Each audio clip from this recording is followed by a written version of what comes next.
Abantu bari kugenda bakuramo amafaranga muri application. Itegereza umuhungu amaze gukoramo amadolari 12,50 ayo amaze gukora nonaha angana n'amadolari 2,50 ayo agiye guclaiminga nonaha angana n'idolari rimwe n'ibice 25. So bivuze yuko iyi application wayihaye umwanya y'amafaranga nababye amadolari 10 mwayakorera nagari ibinyuma ni ibyanya byo mwayakorera. So rero niza umwanya wawe gusa ibindi bindekere nkwereke kuntu wakora amafaranga muri application. Iyi application ni shyashya gutanga amafaranga yego ku bantu bari kuyikoresha, ariko nyine bisaba kugira ngo ube wakoze icyo bita KYC. Ngiye kwereka uko wazakora KYC ukabasha gukora amafaranga, kubikora amafaranga arenga amadolari 10 kuri application yawe. So nk'uwaye ikaze nk'ibisanzwe ni kuri Sam Promoter Official wahageze, manzo kandi subscribe ukana like ku video yanjye. Link muraza kuyikora muri video description, aho muraza gukanda mukajya ko downloading application na code muraza gukenera kugira bahereze bonus, muraza kuyikora muri video description, ariko ndaza kwereka easy way uko mabasha kubikora. Ati rero ni gute wabasha gukora KYC muri application, wabasha gusettinga account ikaba verified, n'icyo usabwa. Nta kindi usabwa usibye kukumereza umwanya wawe ubundi ngakwereka ibyo nagutegure muri video uraza gutuma wabasha kuba waba verified, nuko wazabasha kugira ngo ugere mu kiciro ko wakora withdraw aya madolari nababwiye. So nk'uwaye ikaze nk'ibisanzwe kwanda subscribe kuri video yanyu kana like ibindi bindekere. So ni application shyashya utigeze ubona, ni application nziza ne warakoresha bita Bitget, Bybit, Binance, Trust Wallet na Coin na Mexique. Izo zose ni application zagiye zitanga ibiceri zikiza. Iyi nayo ni nziza kandi application imeze neza cyane wakoresha kandi ukabasha no gukora trading n'ibindi bigiye bitandukanye. Nk'uwaye ikaze nk'ibisanzwe reka mbereke easy way uko wazabasha kugira ngo ugere mu kiciro kuba wabikora amadolari 10 nakubwiye, na deposit nimwe usabwe just kugira ngo usibye umwanya wawe gusa na internet yawe ugakurikiza ibyo nakweretse ukabasha kugira ngo uzagira muri icyo kiciro kuba wabikora ayo madolari 10 nakubwiye. Nk'uwaye ikaze nk'ibisanzwe bano banjye hanga ya application rero bayita Facient Global Digital Bank. Iyi application niyo turi kudownloadinga, ngiye kwereka wakora KYC muri application ukazagira ukuramo amafaranga kandi amafaranga akoremo ukabikura akakugeraho. So ahangaha uko nakora abantu benshi bagiye batanga feedback muri application ko ikora neza. So nurangiza kuyidownloadinga uzaza kandi open. So ahangaha rero tugiye gukora icyo bita account. Ubyumvise neza, tugiye gukora icyo bita account. So ahangaha twese tuhagera Facient Bank Investor Earning. Aha rero akakubwira ngo ushatse wakoresha icyo bita sign up with Google cyangwa ugakoresha icyo bita email, ariko mu buryo bwo kugira ngo dusettinge nimero yacu, amazina yacu, reka dukoresha icyo bita email. Hano hasi tuzaza hanga duhitemo email. Akubwira ngo set up your account to get started. Uzaza hanga ushyiremo email ugiye gukoresha muri application. Hanga ndaza nshyiremo hanga uzu setting password arakubwira ngo ugomba kuba ari mwimenyetso, amagambo, ibyo byose bikoresha hano barabiza. Hanga ndaza nshyiremo n'inyuguti, hano shyiremo wenda n'ibimenyetso. Hano hari kuba icyo bita hari icyo bita ugomba kuba ufite icyo bita capital letter na small letter muri uri gukora. Hangaha letter angano no hasigaye imibare n'ibimenyetso tayari. Password yara hano irarangira, reka tuyikopi hano tongeye tuze tuyishyire hano hasi hakabiri. Hari confirm, tuzakubwira ngo continue nuza itukanda uzara email ko wayishyizemo neza, ubundi bahita kohereza aka message kuri email. Reka tujya no muri email yacu turebe ko batwerejemo iyo message. Nze hano shyirimo iyo mibare faster ko bya hold on. Ahangaha sa tubyira yuko ira step ya mbere twayirangije, tugira muri indi step none barakubwira ngo create your account. If you create details to unlock your Facient account. Already mu Rwanda babona ko location IP address yawe ya telefone bayibona kari mu Rwanda, aho uzazishyiramo nimero za telefone. please kugira ushyiramo nimero ya telefone ugomba gushyiramo nimero ya telefone yo kuri WhatsApp. Ubyumvise neza kuko icyo bita authentication code niho bazayikohereza. Aho nujya ushyiramo nimero already mu Rwanda code yayo ni +50, uzahera kuri 0 kuri 7 ukurikireho niba ari 7 8 nari 7 so ushyiramo nimero yawe ya telefone yo kuri WhatsApp. Igihugu niba ari Rwanda already yakirimo akakubwira ngo legal name, wanga ujye ushyiramo amazina ari yanyayo ari kwirangamuntu. Ubyumvise neza ugomba gushyira amazina yawe ari kurangamuntu.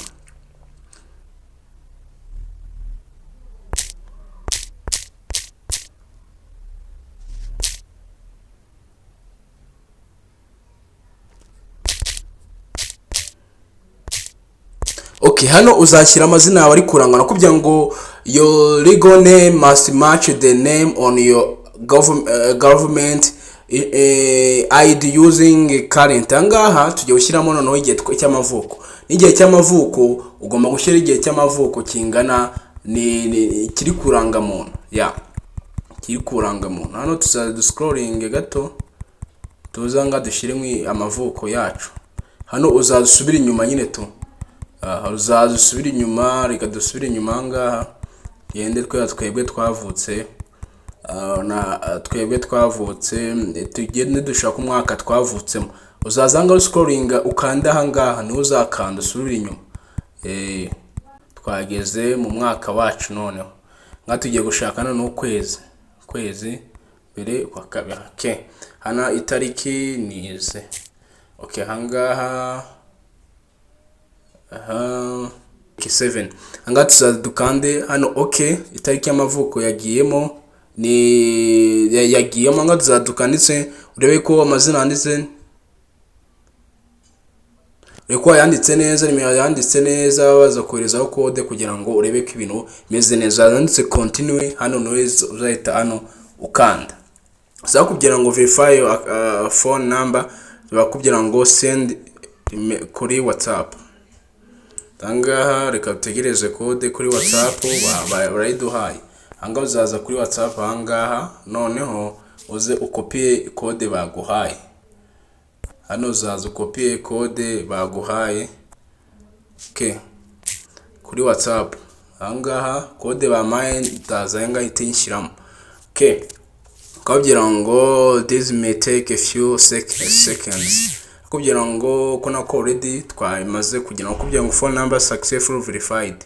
Ahangaha enter your verification code, ahangaha digital.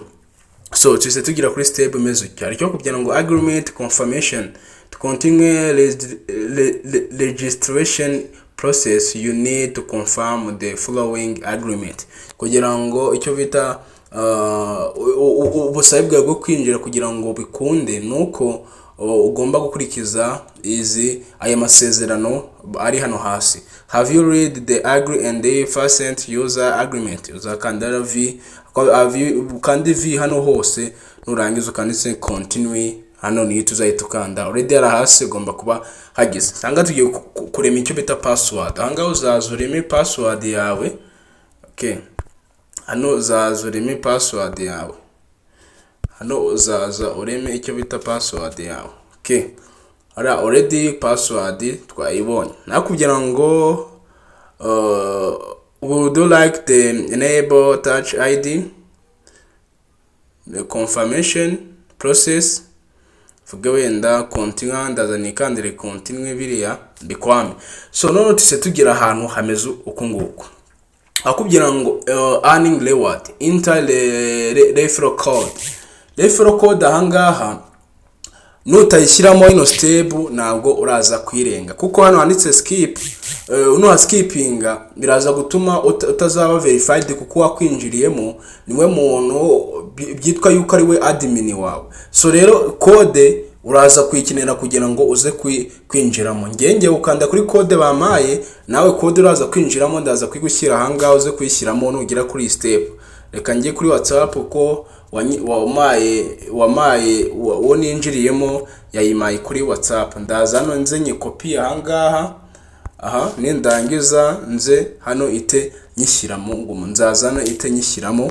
Ahangaha ko nako hari handitse skip hahise haba continue. Ubibonye neza umuntu uzakora ikosa akanda skip azaba yikoze kuko hari handitse skip uko nako hahise haba continue.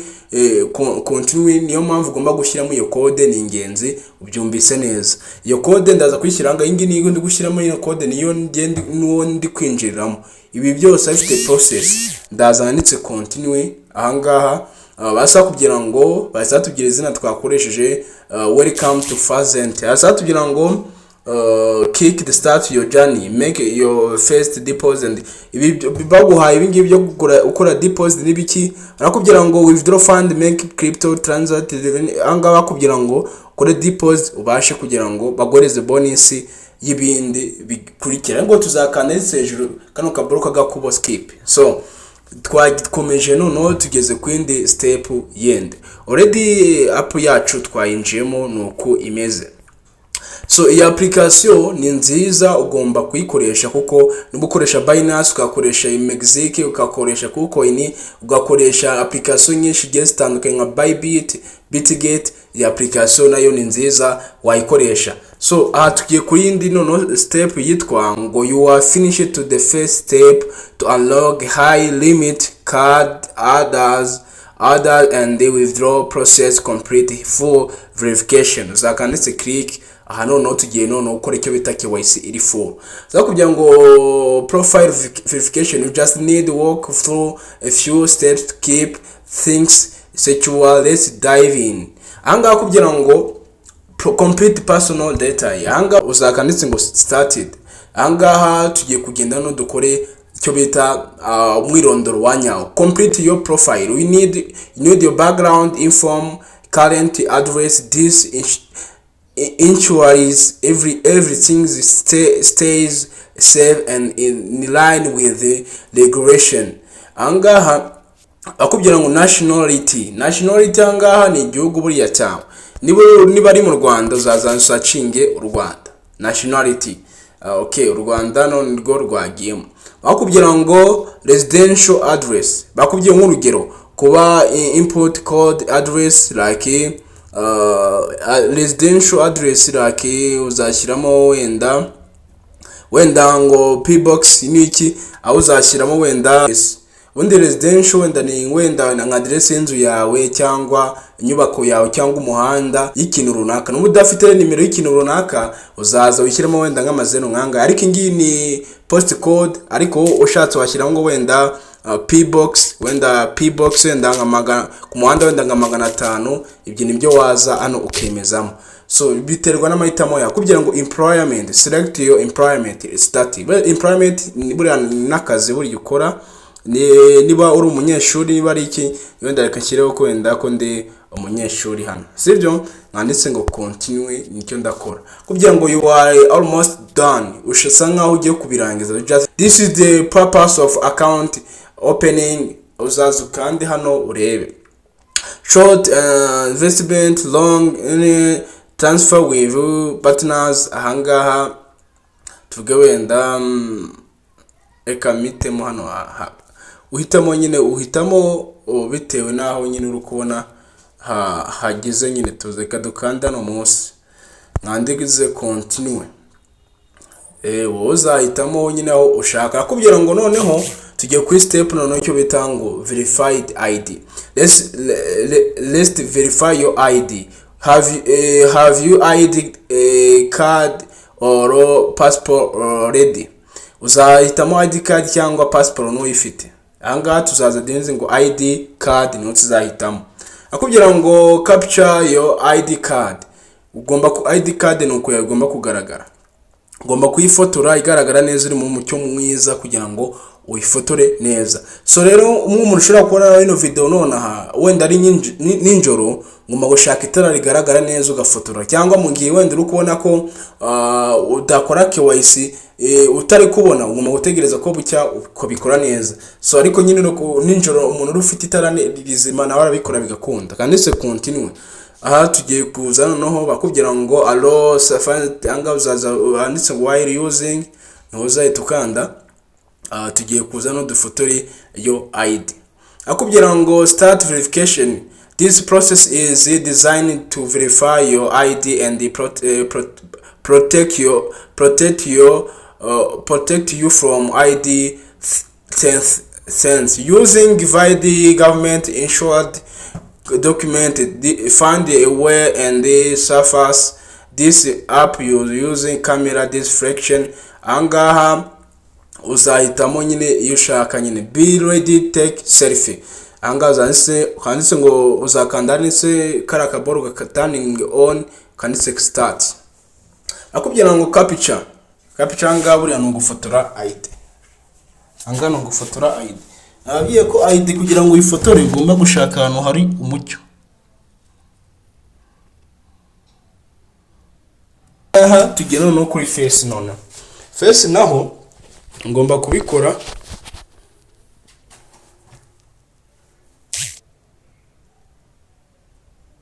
akubwira move closer, igeze imbere gato.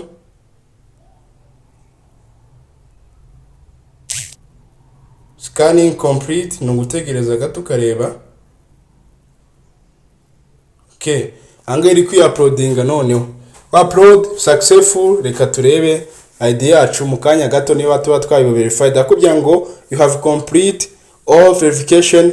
We will let you know when your account has been verified within a day or less. Anga turaza dukande okay.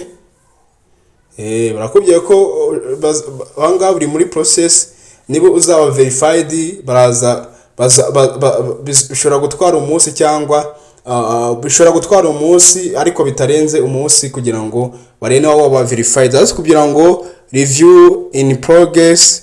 You can now deposit investment wire and keep review withdraw and the bank card will flow soon. So aha rero iyi twari turiho ni ya application nabahaye none manu sana ofe kuri ito.